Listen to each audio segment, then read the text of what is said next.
New tonight for you, and just moments ago, Toledo's Mayor Wade Kapszukiewicz wrapping up his State of the City address. Yes, and over the course of an hour, he focused on the good and the challenges in which our city faced. Let's check in with Chase Bachman. He was there live in the audience, joins us now live. Chase, Mayor Kapszukiewicz covered a whole lot. What were the biggest takeaways? And I see him with you there now live.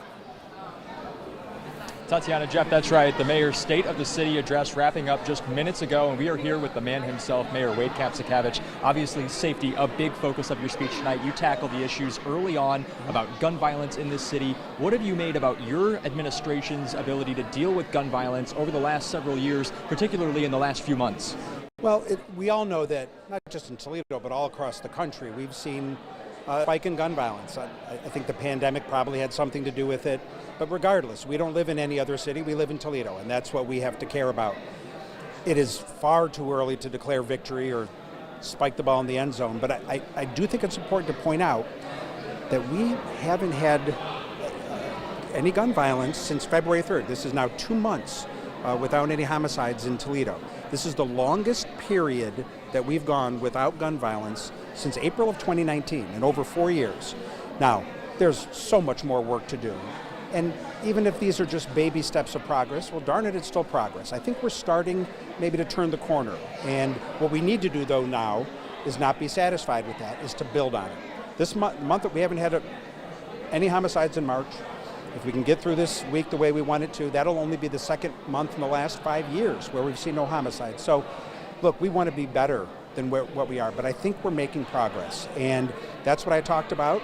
And we need to continue to build upon the good things that are happening in Toledo. The fact that our rainy day fund in our city budget is 4 times larger than it was when I became mayor. The fact that we're resurfacing 10 times the amount of roads than we did in the past. That we're fixing 10 times the amount of sidewalks this year than last year. Our economy is strong. We're making investments in neighborhoods, building a new YMCA in the central city. We have some good things happening here in Toledo, and even the one area that we know has been a struggle, I think we're starting to see some improvements, and that's what I emphasized tonight. Later in your address, you tackled the importance of youth programs, those summer youth programs, getting kids more involved. How critical are those programs when it comes to helping at-risk youth and curbing gun violence?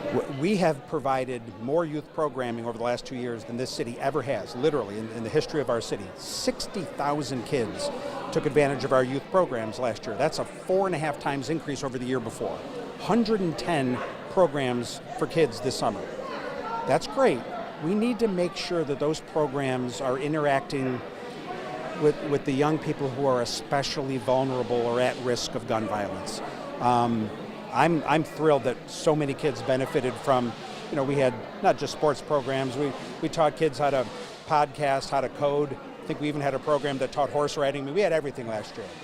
But I want to make sure that those programs are getting to the kids who maybe really need positive choices. I think we're making some progress there. There's more work to do. Absolutely. And as we said, Mayor's State of the City address wrapping up just after 6 o'clock. We're going to throw it back to you guys in the studio. For now, reporting live in Toledo, Chase Bachman, WTOL 11.